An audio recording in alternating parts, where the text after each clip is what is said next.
Hello fellow book nerds, this is Gabby and it's that wonderful time of the year where we all freak out about what books we've read.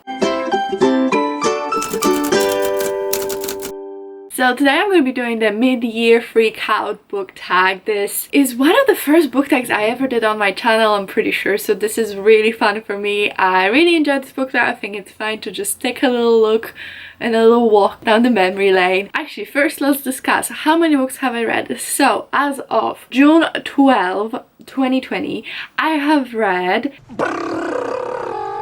drum roll 63 books, which is absolutely amazing. I've never done this well since I've been counting. I'm sure when I was younger and I was reading like a book a day, I read more. And my goal for this year is 100 books.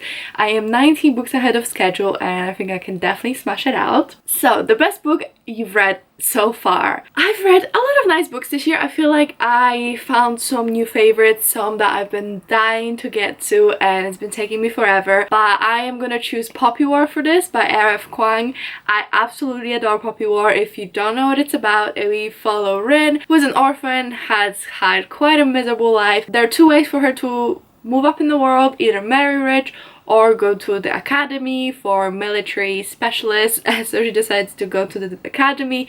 This is an Asian mythology inspired fantasy and it's amazing, absolutely out of this world, absolutely wonderful. I'm pretty sure it's adult though, so be careful, there are some very explicit scenes in it, but all in all it has been an amazing book that I really enjoyed. And let's have some honorable mentions. So Middle Game by Shona Maguire was also an amazing book I've read. This book is really mind-bending and weird, but the basic concept is there are two twins, Roger and Dodger, and they have been separated at birth, but they're not human. There's something special to them. And it's just this weird philosophy defying, I don't know, it's just such a weird journey, but I loved it. And I'm pretty sure I read both of these books in one vlog, I think for the Owls. And another one is one I have just read for the Maker Mythtaker and Olympic Games readathon, and it is Knife House by Leigh Bardugo. This is a dark academia book following Alex, who can see ghosts, and something happens in her life and she gets a chance to attend Yale. In this world, Yale has secret societies, but these secret societies or have different affinities to magic. Alex is part of the Knife House, and the Knife House is kind of an organization that takes care of all the other houses, make sure all is good. I absolutely was so flabbergasted by how I loved this book. It was so well written. I have my thoughts in my vlog. I really loved it. I gave it 5 stars. Such a good book. Next up is best sequel you've read so far. I think the best sequel I've read this year is definitely Layer of Dreams, which is the second book in the Diviners series, and it's just so amazing. The Diviners took place in 1920s New York, where there are people who have special powers called the Diviners, and this can be anything from reading objects to reading minds, not really, to walking in dreams. So it's a very wide spectrum, and we follow Evie, who moved to New York to live with her uncle. She's a young socialite and there's a series of murders happening. Absolutely amazing. I read this on audiobook. The audiobook narrator is amazing. I talked about this more again in my vlog. I am currently reading Before the Devil Breaks You, which is the third book, and so far this series has had no doubts or anything. Absolutely loved it. Next question is new release you haven't read yet but want to. There's so many. Since lockdown I've been really good about reading the books that I've bought, but I just want to buy more. There's so many good releases, so I'm just gonna kind of run down. I don't really know what they're about, I just want to read them. So there's A Song of Race and Ruin, Burn, Wicked as You Wish, A Good Girl's Guide to Murder, All the Boys Aren't Blue, and so many more. It's just so many more. Now we have most anticipated release for the second half of 2019. Please take me back to 2019, please. The book I'm most excited about is The Year of the Witching. This book I've followed the author on Twitter. I don't know, I just saw the title. For some reason I just got so obsessed with this is gonna be the best book ever just from the title before even knowing anything. I just kept going on about on Twitter how much I love it, and it's about to come out actually. I'm quite upset because the US cover is so much nicer than the UK cover, but there's nothing really I can do, so I'm just gonna buy the UK cover once it comes out. It comes out actually in July, so very soon, 21st of July. You guys totally should check it out. I don't actually know what it's about, but I know it has to do with witches, and I've been dying to read it since I found out that it exists. let's have some more like honorable mentions. So some books that I'm also excited about is The Gilded Ones. I think that might have already came out, but I'm not sure. The Calamity Jane, which is the third book in my Jane series, which is historical fiction of all the Janes that were famous. Star Daughter and Queen of Vaults, which is the last book in the Ace of Shades series, which is another series I really love. And The Once and Future Witches, which is another book of the author of $10,000 of January, and I'm really excited again about witches. Alright, next question is biggest disappointment. And I feel like I've had a few, but none hit harder than Dark Dawn by J. Kristoff. So this is the culmination, the third book in the Nevernight trilogy. Nevernight follows the story of Mia Corvere, whose parents were murdered when she was young, and now she wants to go to a school full of assassins and train to be an assassin to take revenge for her familia. I absolutely loved the first book. I thought it was brilliant. I really loved the second book.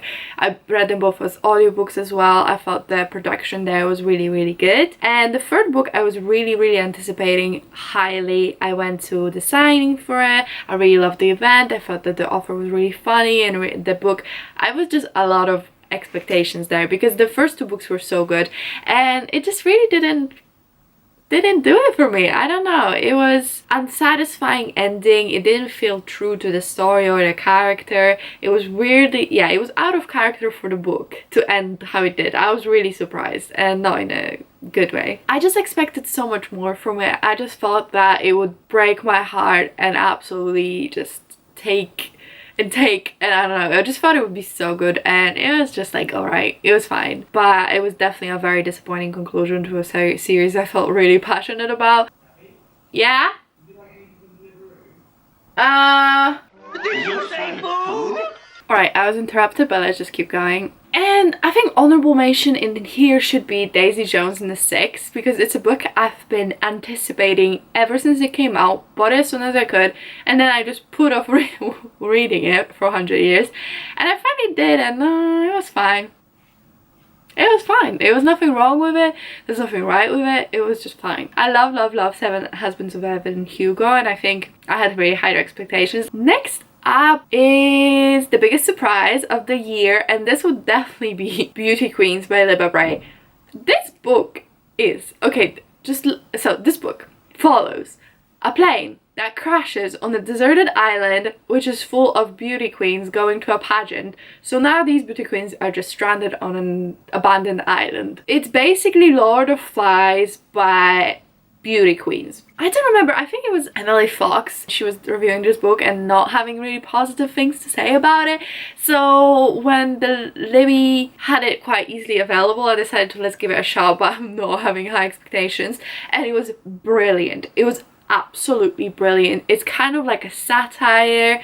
It's really ridiculous, but so funny, and the audiobook is just absolutely amazing. Like, I'm not being hyperbolic when I say the audiobook is amazing. I'm pretty sure Libba Bray is the one performing. Every single voice is amazing, distinct, you know everyone there. Then you get to hear like the commercials, they have music spots. It's just really an artist's product, okay? And the story is so diverse. You have disability rep, homosexual rep, you have many different races. It's just, you would be surprised. You'd be surprised with the diverseness of this book. You'd be surprised how funny it is.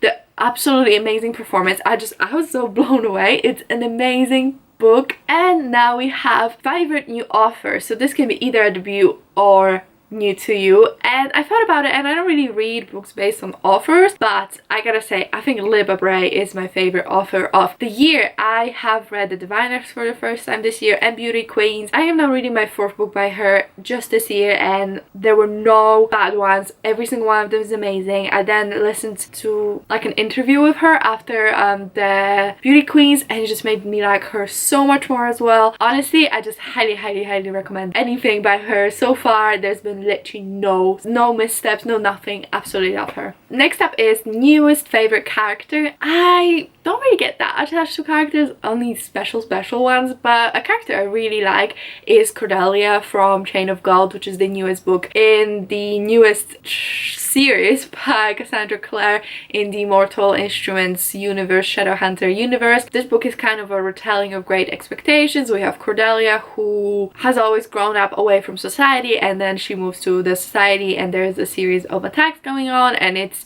based on children from the Infernal Devices series. So I really like her. I think she's really spirited. She's really a good character with a good head on her shoulders, really reasonable, and I really enjoyed reading from her perspective. Next up, for a book that made you cry, this might come as a surprise, but it was Crescent City by Sarah J Maas, or House of Earth and Blood, which is, it's actually called Crescent City is the series name. And this is the newest book of Sarah J Maas, who's the author of A Court of Thorns and Roses, as well as Throne of Glass series, and this is her first ever adult work. It's a Earth alternative world where they have all the technology, blah blah, but the world is full of different types of creatures and monsters. There are angels, there are werewolves, there are sprites, all kind of thing. We follow Bryce, whose friend gets murdered, and she has to kind of discover what happened. I have a reading vlog for this. I absolutely loved reading this book. I was really surprised. I'm not the biggest Sarah J Maas fan.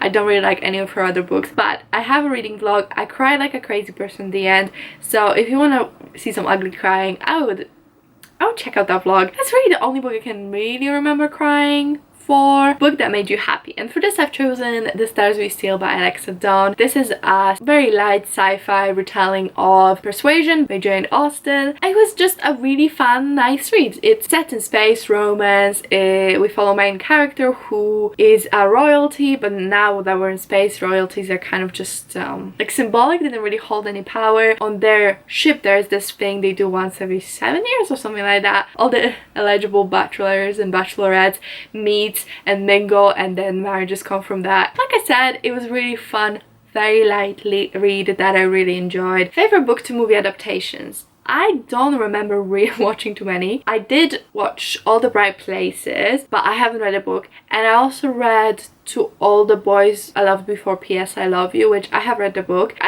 liked All the Bright Places. I cried, but I don't think it was like my new favorite movie ever. And then the P.S. I Love You, I just think John Ambrose deserves more. I actually enjoyed the movie, although I was a bit annoyed because of the ending. What books do you need to read by the end of the year? Honestly, anything that I said on my most anticipated releases or new releases, and I need to finish up series. I really want to finish the Diviners series this year. I really want to start the Witcher series. I just really want to read all the books that I bought and I still haven't read.